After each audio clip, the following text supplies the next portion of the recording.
Yu is confused, but Mincheol clarifies that his wife is at home. Sang Yu is shocked. He thinks Mincheol is messing with him until Mincheol confirms he got married last week. When they get to work, everyone is congratulating Mincheol, and he hands them souvenirs from his honeymoon. But before Sang Yu can get to work, manager Suyeon So pulls him aside and is angry that Mincheol got married, suggesting she liked him. Sang Yu responds by saying that it was unexpected because Mincheol didn't seem interested in girls. 33-year-old Suyeon's past is now summarized. She was seen as a child genius and just wanted a moderately okay guy. As she climbed to success, she remained single. She is annoyed that she can't find a decent guy. Then she realizes that this decent guy she wanted was Mincheol. But her dreams of marrying Mincheol are now shattered. All she can do now is consult with the Sangyu who went to university with her and is the quote-unquote company Cupid. After work, Sangyu and Suyeon follow Mincheol home to check if he's really married. Then, they see Mincheol talking to a girl on the street just to see an angry Jia smoking. Jia is angry because Mincheol didn't call her when he was coming home late because she waited for him to eat dinner. Sangyu and Suyeon are skeptical that Jia is the type of girl Mincheol is interested in.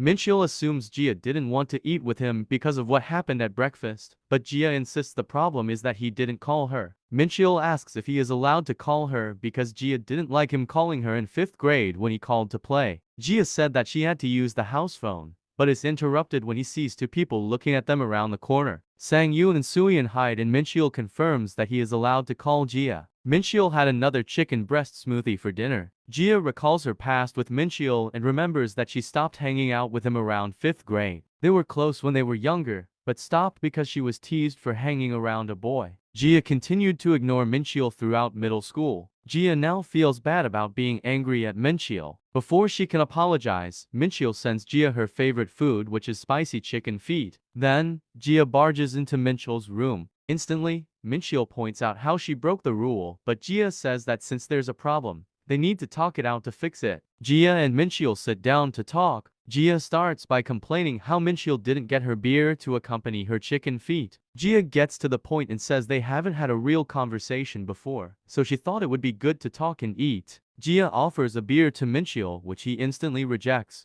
Jia is concerned, but Mincheol just doesn't want to lose his gains. Instead of beer, Mincheol gets water and he asks what Jia wanted to talk about. Jia didn't have anything planned and is just going to make it up. 2 hours later, Jia is drunk and talking about Mincheol and her playing games in the past. Then, Jia fell asleep. Mincheol abruptly wakes her up with an alarm and tells her to go to her room and sleep and that he'll clean up. Jia notes that she is drunk because she drank the alcohol she bought for 2 people. In her drunken state, Jia asks Mincheol if she can see his ear. When Mincheol approaches, Jia takes his glasses and points out how his eyesight is bad. Mincheol wants them back and pushes Jia against the wall. She is having fun until she realizes that Mincheol is very attractive without his glasses, and they are very close together, so she gets embarrassed. Jia gives the glasses back and flees to her room. She is very embarrassed and doesn't know what to do. The next day, Jia stares at Mincheol as he leaves for work. She wants to apologize about last night, so things can go back to normal. When she attempts to say sorry, she gets nervous and says "I meow" because the cat said meow. Mincheol is confused. At work, Mincheol asks Sungyu about Jia's meowing. Sungyu thinks he is bragging, but Mincheol is genuinely confused. Sungyu suggests that Jia was trying to be cute, but Mincheol says they aren't close enough to joke around together. Sungyu, who supposedly has a doctorate in loviology, has a simple solution. He says that Mincheol needs sympathy. So, when he gets home, Mincheol meows at Jia. Jia falls to the floor in embarrassment. Mincheol states that Sungyu said this would help,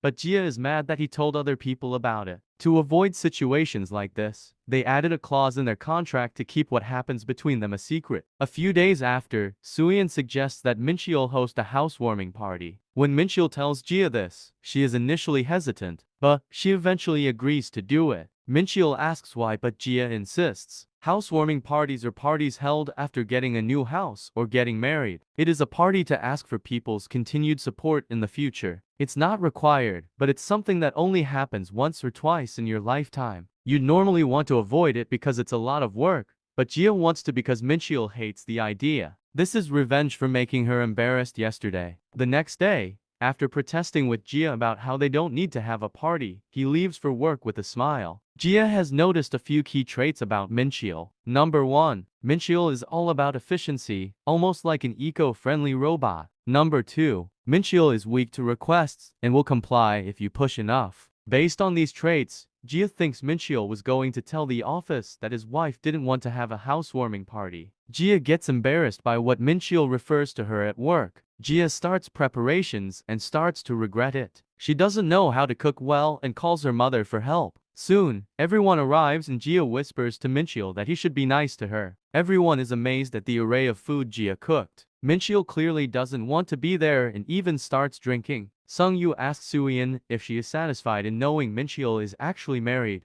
but she isn't and has something prepared to test them. Sung-yu starts by saying they'd like to use this time to get to know Mincheol better. Everyone wrote down something they wanted to know about him. The first request is Soo-yeon's. It is for them to kiss. Jia wants to hear the first request, but Sung-yu is apprehensive and skips to the next question. Jia says that to prevent a headache, they should just pretend to be a happy couple. The next question is when, where, and how did he propose? If they can't answer, they have to drink a whole glass of beer. Jia can't think of a good fake response, but Mincheol says that Jia proposed in a smoking area while he was eating chicken breast. While this is true, Jia decides to not say anything and drink. The next question is when and where was their first kiss? The problem is, they haven't kissed and even fake kissed at their wedding. Jia decides to drink, but to her surprise, Mincheol says they kissed at 5 years old in kindergarten. Jia doesn't remember, but Mincheol reminds her that her nickname in kindergarten was the smooching ghost because she went around kissing everyone.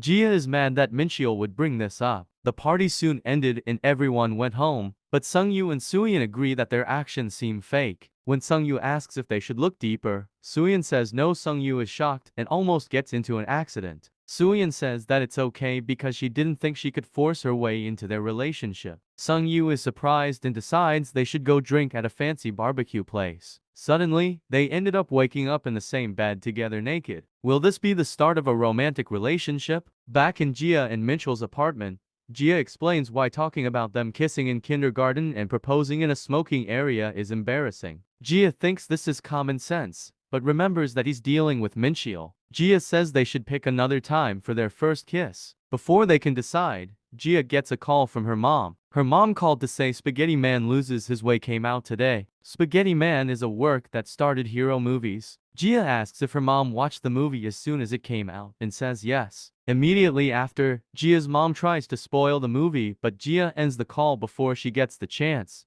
Jia's family has a punishment system where if you don't watch a movie the day it comes out, someone who watches it will spoil it for everyone. The competition is fierce for big movies like Spaghetti Man, so Jia decides Mincheol and her need to watch it right now. Jia is enjoying herself with her popcorn, but Mincheol looks nervous. He says that this feels like a date. Jia is shocked. The movie was very good and they got embarrassed while trying to eat popcorn at the same time. Jia wonders what Mincheol thinks of the movie. Little does she know, Mincheol has been following the Spaghetti Man series for 20-some years. On their way out, Jia is talking about the movie with Mincheol and realizes that this feels like a date. Then, Jia gets pushed from behind and Mincheol catches her in his arms. Due to the sudden nature of the catch, they ended up accidentally kissing. Mincheol puts her down. Jia says that it didn't count because of the 3-second rule and then runs away in embarrassment. Mincheol found Jia in the smoking area and made her air out her clothes. Mincheol then confirms the kiss didn't count because of the 3-second rule. They then decide to go to lunch and Jia can't get the image of the kiss out of her head. Jia feels like she's overreacting, but Mincheol says he needs to get something off his chest and reveals the kiss was actually 5 seconds.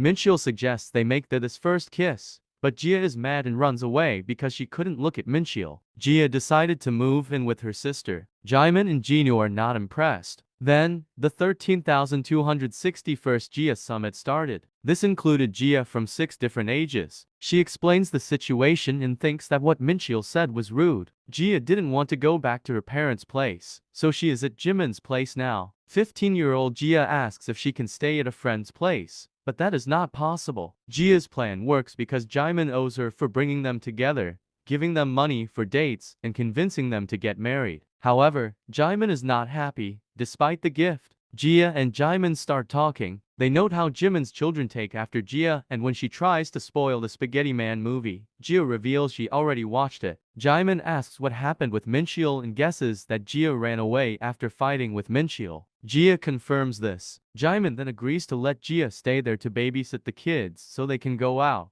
Jia isn't happy about this, but she doesn't have a choice. After 2 hours, Jia realizes how hard it is to be a parent. The doorbell rings and thinking that it's a delivery, she opens the door to find Mincheol standing there. Jia slams the door shut and is wondering what he is doing there. One of the children says that if someone who looks like Mincheol comes, he should be let in because he has food. Jia has been set up. While the kids are eating ice cream, Jia and Mincheol get to talking. Mincheol reveals that Jimin told him that she was here. Jia protests but Mincheol reminds her how the contract said they need to talk it out. Mincheol asks why she is mad. After pondering the question while feeding the kids ice cream, which Mincheol refuses to eat, she remembers it's not a big deal since they're both adults. After Jimin and Jinu got back, they left together for the apartment. On their way back, Mincheol apologizes and says he should have thought about it and said sorry earlier. Jia says that Mincheol is only saying that because that is what Jia wants to hear. She continues by saying Mincheol should be punished with a forehead flick. Mincheol doesn't want one due to past forehead flicking trauma. Before the flick, Jia says she's mad because she doesn't want her first kiss to be an accident. Jia decides to kiss Mincheol on the forehead and says that this is their first kiss. At work, Mincheol is discussing with Sungyu how Jia is mad that people think their first kiss was in kindergarten. Mincheol is worried about how to correct this. But Sungyu shouts that this isn't anything to worry about and explains how he has been very tired ever since the party. Mincheol says that they all left laughing and smiling so he shouldn't be tired. Sungyu avoids the topic and Suyeon appears. Sungyu and Suyeon are so embarrassed they can't even look at each other. Suyeon flees when Mincheol waves. Sungyu introduces himself again. He is very talkative and claims to have a doctorate in loviology, but it's all a lie. He is really an introvert who likes staying at home. But, since he has 3 sisters, he hears a lot of conversations. This made him an expert in reading clues from women. This skill was exhibited at a young age. He quickly became the god of dating because he matches so many together, but he never had a girlfriend before. After his entanglement in the sheets with Suyeon, he was lost because Suyeon apologized after. Sungyu first met Suyeon in college, where he was a freshman and she was a senior. Suyeon was very demanding, but now she is just another adult. So, they decided to forget what happened that night. Now, Sungyu and Suyeon are now awkward every time they meet, indicating they aren't actually adults yet. Suddenly, in the elevator, Sungyu breaks the silence by calling out to Suyeon. But, Sungyu could not get himself to talk about anything and was interrupted by a delivery man. As the day passed, Sungyu was still caught up thinking about Suyeon. Mincheol notices this and asks him what's wrong while handing him a red ginseng stick. Sungyu says nothing's wrong but then comes to a profound realization. Mincheol is married and could help solve his problem. Sangyu asks for advice on how to break the awkwardness after a fight. Mincheol recalls how he isn't supposed to talk about the marriage, but also remembers how he can be flexible at times. Mincheol decides to be flexible and says that their last fight was resolved by Jia kissing him. This is not what Sungyu wanted to hear. After work, Sungyu is walking and is mad how he gives good advice, but no one can give him advice. He decides to call his second oldest sister, Yenju, for help. She is a popular romance novelist and influencer. Sungyu explains his problem, stating that this is actually his friend's problem, not his. She understands the problem but wants something in return. Sungyu offers to get her 2 boxes of her favorite macarons and she agrees. But, before Yenju starts, she asks if the friend Sungyu is asking for is named Sungyu Choi. After realizing he was caught, Sungyu hung up the phone. But, not all hope is lost as he runs into Jia. The conversation is awkward as they make small talk, and shortly ends as Jia says she needs to go and runs away. Sungyu feels like he recognizes Jia from somewhere. He asks Jia if she is Flaming Hot Chicken Feet. Jia is shocked and stops running. Initially, Jia acts like she doesn't know who that is. Sungyu continues by saying that he is Yenju's little brother. Listed off romance novels she's written, such as Is It Hot Because It's Summer and Why Would I Be a No for Miss No, and even said he got her autograph. Jia's pen name is Flaming Hot Chicken Feet. In college, Jia chose a major to get a job rather than chasing her dreams. She barely got into university and didn't enjoy the social life. With nothing to do, she spent her time reading novels at her friend's place. Her friend was Yenju Choi. She was shy and quiet, but what made her special is that she wrote novels. Jia saw her works and decided that writing looked like fun. She was bored and decided to give it a try. 3 months later, Jia won an award and officially became a writer. But Yenju appears jealous. She debuted soon after. Jia didn't expect